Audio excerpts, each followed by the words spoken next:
Hi, this is Michael Altos. We are continuing our discussion of renal drugs, and this is recording part 2. Now we're going to talk about some more traditional diuretics, and the first is furosemide, also called Lasix. This is a loop diuretic. Other loop diuretics include torsemide and bumetanide, also called Demodex and Bumex. These drugs all act in the thick ascending limb of Henle's loop, and they prevent salt reabsorption. There is a sodium-potassium ATPase pump, which pumps sodium, potassium, and chloride out of the urine. And loop diuretics actually bind to the chloride binding site. But the point is to block reabsorption of sodium and thus block reabsorption of water. About 25% of your sodium chloride is resorbed here. So this is a large salt load in the urine, and you can affect large volumes of urine with diuretics at this site. Furosemide is probably the first-line treatment for acute congestive heart failure. So when patients are having congestion like pulmonary edema, peripheral swelling, and peripheral edema, a dose of Lasix would be appropriate. Side effects of furosemide, as expected, would be hyponatremia, because we lose the sodium. We also lose the potassium, so hypokalemia, and of course hypovolemia.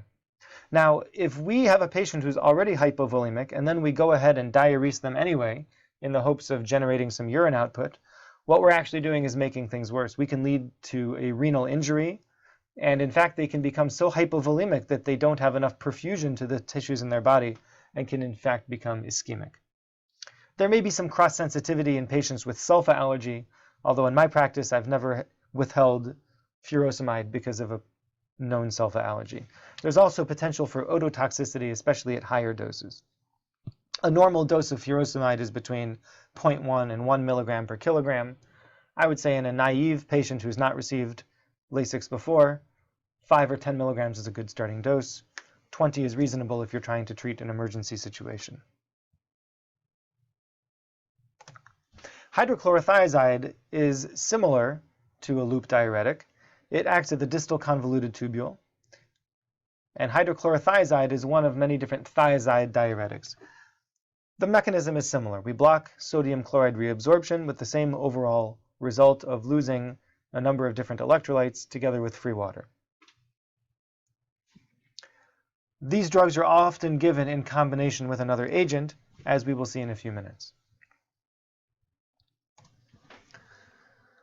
Many patients who are on hydrochlorothiazide are receiving this therapy to treat hypertension or volume overload, or commonly pregnancy-associated edema.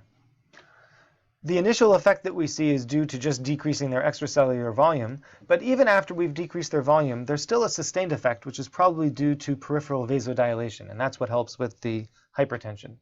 There's a little bit of decreased peripheral sympathetic activity, and this probably correlates with their decreased total body stores of sodium that they lose through the action of hydrochlorothiazide. Once again, side effects: hyponatremia, hypovolemia, some orthostatic hypotension, and we expect patients to have a hypokalemic, hypochloremic, metabolic alkalosis. Other less common side effects include pancreatitis, hyperglycemia, diarrhea, and aplastic anemia. So let's just clarify this one more time. Why is it that when patients get loop and thiazide diuretics, they become hypokalemic and alkalotic? So these drugs increase your urine sodium concentration. And what you have is an aldosterone-sensitive pump, which increases sodium reabsorption in exchange for potassium and hydrogen ion, which are then lost to the urine. So when you lose hydrogen ion, you develop a metabolic alkalosis. Also, when patients have a reduced blood volume and their arterial pressure starts to decrease, this causes activation of the renin-angiotensin-aldosterone system.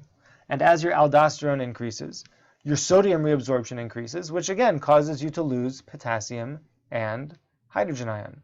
So even though we have these compensatory mechanisms that are trying to save sodium, your net effect is still going to be losing sodium.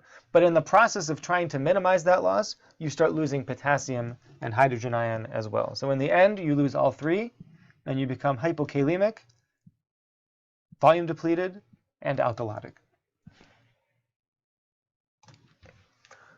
The next class of drugs are the potassium-sparing diuretics. These act in the distal collecting duct and Classic examples are amiloride and triamterene. These drugs block the epithelial sodium channels and prevent reabsorption of sodium, and therefore they inhibit secretion of potassium into the distal renal tubules. These drugs are often used in combination with a loop or a thiazide diuretic. So the thiazide or the loop diuretic makes you lose potassium, but this amiloride or triamterene makes you retain potassium. And the goal is to avoid the hypokalemia that we commonly see with single drug therapies. So you may see people taking a drug called Maxide or Diazide, which is hydrochlorothiazide and triamterene together. These patients may still be hyponatremic, but they do have some risk of hyperkalemia. Another potassium-sparing drug is spironolactone, which is an aldosterone antagonist. So we know about the renin-angiotensin-aldosterone pathway. We know that aldosterone makes us save sodium and pee potassium. So if we can block the action of aldosterone, we will lose the sodium and lose water together with it. Spironolactone inhibits sodium reabsorption and causes reattention of potassium. It's very effective in treating patients who are volume overloaded, especially if they have heart failure or cirrhosis, and is often used together with other antihypertensive drugs. Spironolactone has side effects including hyponatremia, hyperkalemia, and also, because of its steroid qualities, gynecomastia, or breast overgrowth. Once again, our famous picture of the renin-angiotensin-aldosterone system for your reference. That's it for this section. Please contact me with any questions.